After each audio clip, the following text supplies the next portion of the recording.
नमस्कार बच्चों, स्वागत है आपका हमारी हिंदी की क्लास में। तो बच्चों, आज की जो हमारी हिंदी की क्लास है वो हमने लिए 11वीं कक्षा के लिए। 11वीं कक्षा में जो आरोह पुस्तक है उसका पाठ 1 है नमक का दारोगा। ये एक कहानी है जो मुंशी प्रेमचंद जी के द्वारा लिखी गई है। मुंशी प्रेमचंद जी का जीवन परिचय तो मैं आपको पहले ही करवा चुकी हूँ। तो आज शुरू करते हैं हम नमक का दारोगा, जो उनकी लिखी हुई एक कहानी है उसका सार। तो आइए शुरू करते हैं।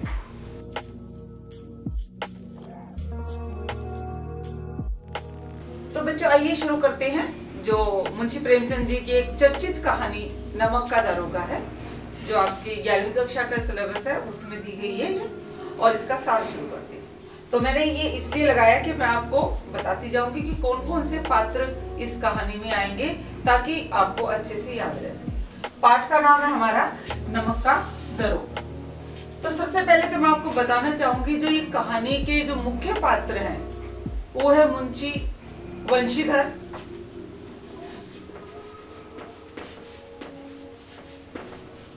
वंशीधर पर ही ये पूरी कहानी इसके इर्द गिर्द घूमती है।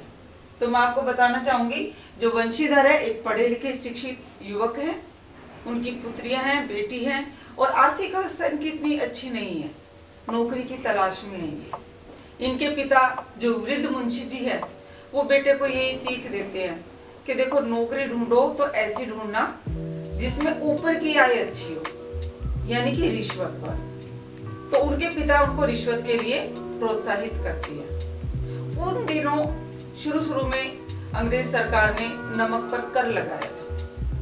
नमक पर कर लगाने के कारण क्या हुआ, लोगों ने उसकी चोर बाजारी करनी शुरू कर दी। तो उसके लिए एक नया विभाग शुरू किया गया था, नमक का विभाग। और अच्छे लोग, जो लोग पटवारी की उस पे पद पे थे, वो भी उस विभाग की ओर दौड़ते थे कि नमक के विभाग में अगर नौकरी मिल जाए, क्योंकि उसमें ऊपर की आय अधिक थी।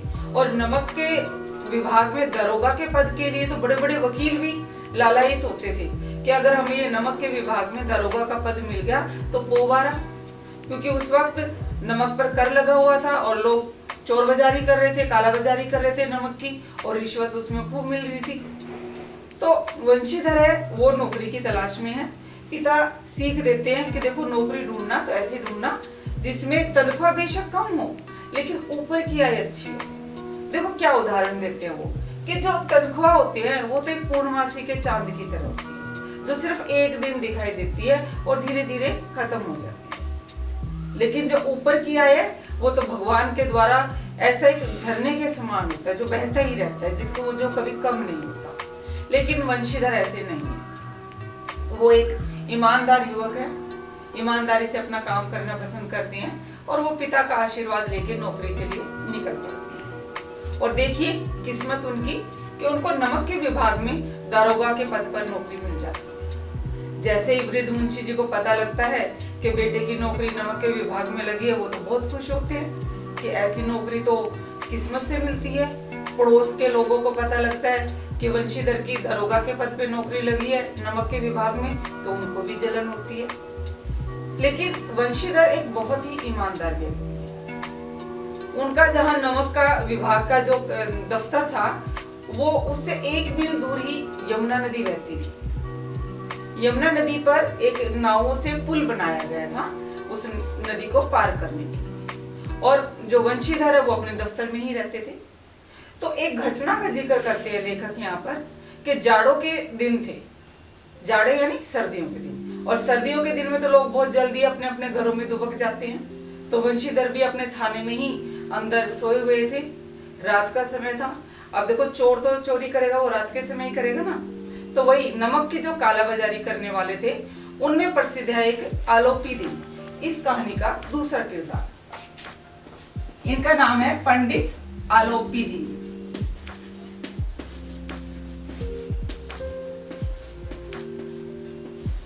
यहाँ पर इस किरदार का नाम आता है शुरू में, कि जो पंडित आलोपी दीन है एक बहुत ही प्रसिद्ध प्रतिष्ठित व्यापारी है, बहुत अमीर, धन की कोई कमी नहीं, लक्ष्मी तो इनके घर की गुलाम समझो।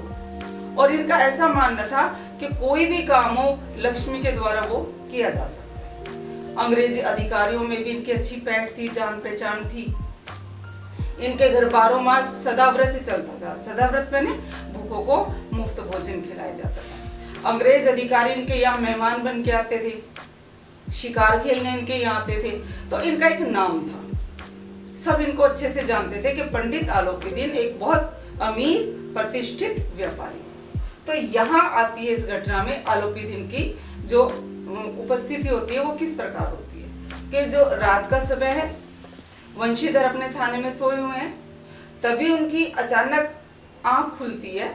उन्हें पुल पे से गाड़ियों के चलने की आवाज आती है। उनको शक होता है कि जरूर कोई ना कोई पुल पार कर रहा है, और रात के समय पुल कौन पार करेगा? वही जो चोरी छिपे जा रहा है।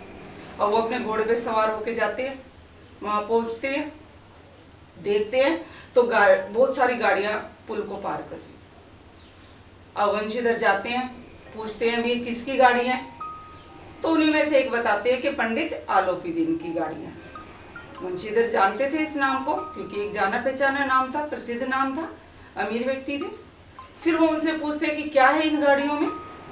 तो सभी चुप हो जाते हैं। वो पूछते हैं बताओ है क्या इसमें? फिर वो उसको टटोल कर बोरियों में हाथ मार के देखते हैं तो नमक था, क्योंकि नमक ले जाना तो गैर कानूनी था, तो गलत काम था। वो वहीं रोक लेते हैं उनको, गाड़ियों को, और कहते हैं कहाँ है पंडित आलोपीदीन, बुलाओ उनको।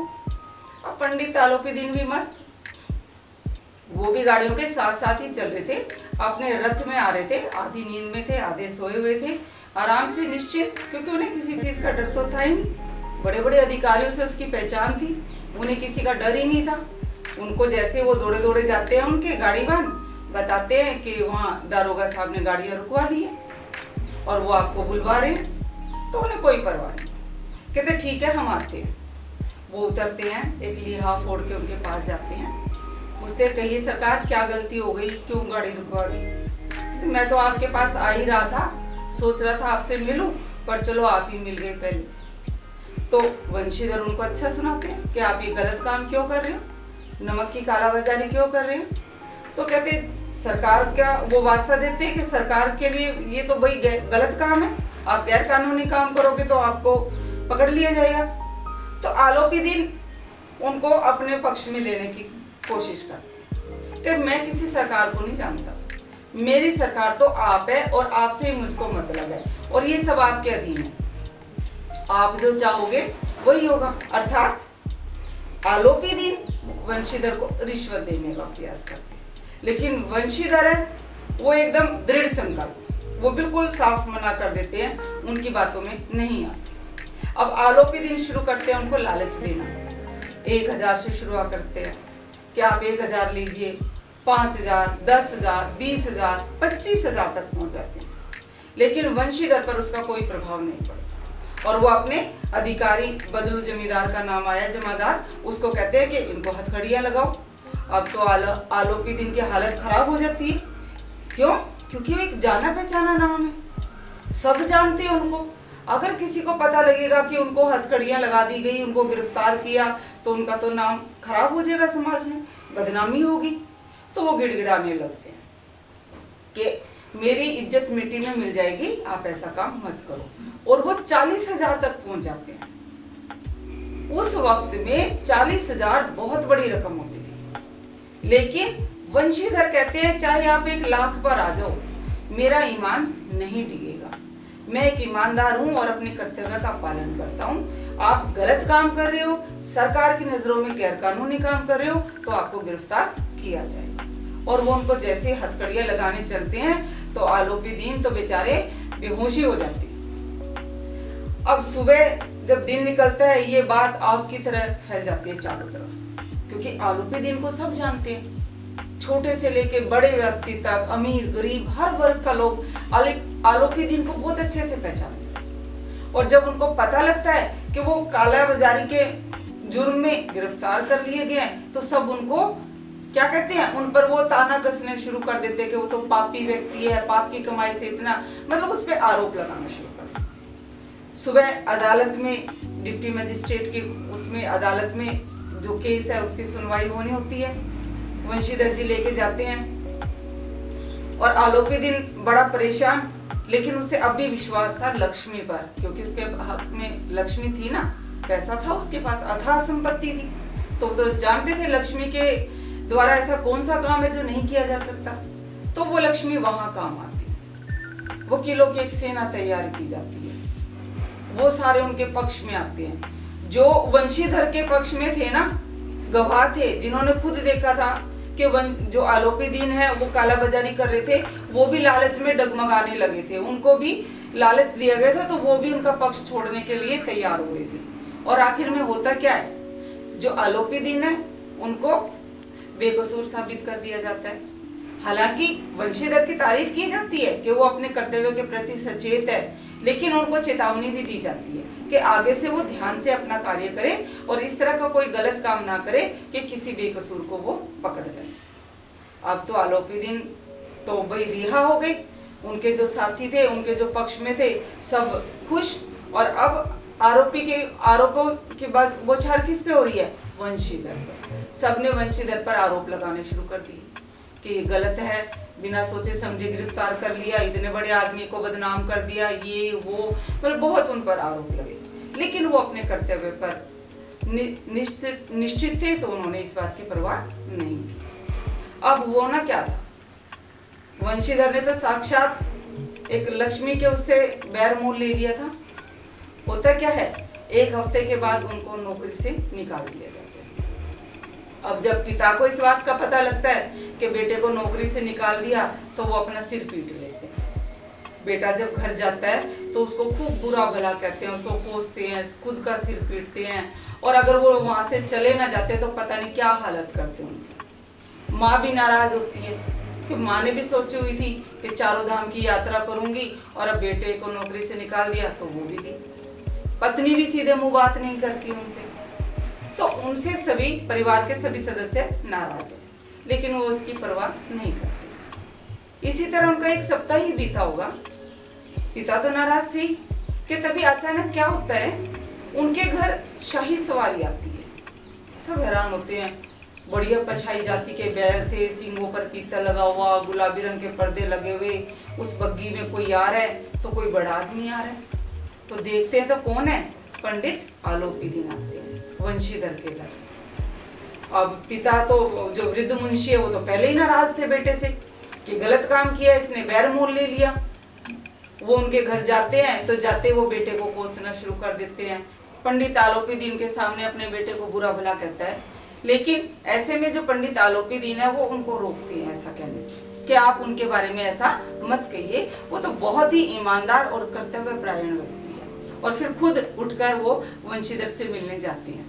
अब वंशीधर के पास जब आलोपी दीन आते हैं, वो थोड़ा सा लज्जित हो जाते हैं और उनसे क्षमा भी करते हैं कि भी मुझे क्षमा मांगते हैं कि आप मुझे क्षमा कीजिए, उस वक्त मैं अपने धर्म से बंधा हुआ था, मुझे जो अपने धर्म के अनुसार सही लगा वो मैंने किया। लेकिन पंडित आलोपी दीन के मन में ऐसा कोई दुराग्रह नहीं था, वो नाराज नहीं लग रहे थे। फिर वो आके कहते हैं कि मैं तो आपकी इस चीज के लिए बहुत तारीफ करता हूँ कि आप ईमानदार हैं, और उनके सामने एक सवाल रखते हैं। कहते मैं आपके पास यहाँ एक सवाल लेकर आया, सवाल मतलब एक काम के लिए आया, और वो एक स्टाम्प लगा पेपर उनके सामने रखते हैं। उसमें क्या था, उसमें वो पंडित आलोपी दीन वंशीधर को अपनी संपत्ति का, जो उनकी अथाह संपत्ति था, उसका स्थायी तौर पर मैनेजर नियुक्त करना चाहते हैं। और क्या कहते हैं कि देखिए मैं एक पंडित हूँ और मैं आपके यहाँ से तब तक नहीं जाऊंगा जब तक आप मुझे ये सवाल का जवाब नहीं देंगे, अर्थात इस पद को स्वीकार नहीं करेंगे। जब ये देखते हैं तो वंशीधर के मन का मैल भी खत्म हो जाता है, और वो बहुत मन में उनको गर्व होता है अपनी इस बात पर, और वो उसे स्वीकार करते हैं। पंडित आलोपी दीन ने जो वंशीधर को अपनी जो संपत्ति थी, संपूर्ण संपत्ति, उसका स्थायी मैनेजर नियुक्त किया। उसके लिए उन्हें 6,000 रुपए महीना तनख्वाह, रहने के लिए बंगला, गाड़ी, नौकर चाकर, सब कुछ वो तनख्वाह से अलग था, ये सब उनको देते हैं। तो इस प्रकार इस कहानी का अंत हो जाता है। अर्थात यहाँ जो हमारे मुंशी प्रेमचंद जी है, उन्होंने जो कहानी लिखी है वो बहुत ही अच्छी कहानी लिखी है, आदर्शोन्मुख यथार्थवादी कहानी। अब आप कहेंगे ये किस तरह की कहानी है, कि एक तो होती है आदर्शवादी कहानी। आदर्शवादी मतलब कैसा होना चाहिए, कि ईमानदार होना चाहिए, देश के प्रति वफादार होना चाहिए, एक होती है यथार्थवादी। यथार्थवादी सच्चाई कि वास्तविकता है क्या, बिल्कुल है वास्तविकता, लोभ, लालच, कपट, रिश्वतखोरी सब कुछ है। और जो मुंशी प्रेमचंद जी कहानियां लिखते थे वो कैसे लिखते थे, यथार्थवादी होती थी कहानी लेकिन आदर्श की ओर उन्मुख होती थी। तो यहाँ वही दिखाई है, सब कुछ है। वंशीधर के पिता कहते हैं ये रिश्वत लेने के लिए, सारी समाज की बुराइयां दिखाई हैं, काला बाजारी भी दिखाई है, लेकिन आदर्श भी दिखाया है कि वंशीधर है वो रिश्वत के लिए नहीं मानता है और उसको उसका फल भी मिलता है। वो नौकरी छूटी तो आलोपी दिन के घर उसे नौकरी मिली। तो ये एक आदर्शोन्मुखी यथार्थवादी कहानी। तो बच्चों ये तो था हमारी 11वीं कक्षा का जो आरोप पुस्तक में पाठ 1 है, नमक का दरोगा, उस पाठ का सार। मुंशी प्रेमचंद जी के द्वारा लिखी गई कहानी है ये नमक का दरोगा, बहुत ही चर्चित कहानी है उनकी। तो आशा करती हूँ आपको बहुत अच्छे से समझ में आ गई होगी। अगर आपको मेरी वीडियो ये पसंद आई है तो इसे लाइक कीजिए और कमेंट करके मुझे बताइए। हाँ, चैनल को सब्सक्राइब जरूर कीजिए। धन्यवाद।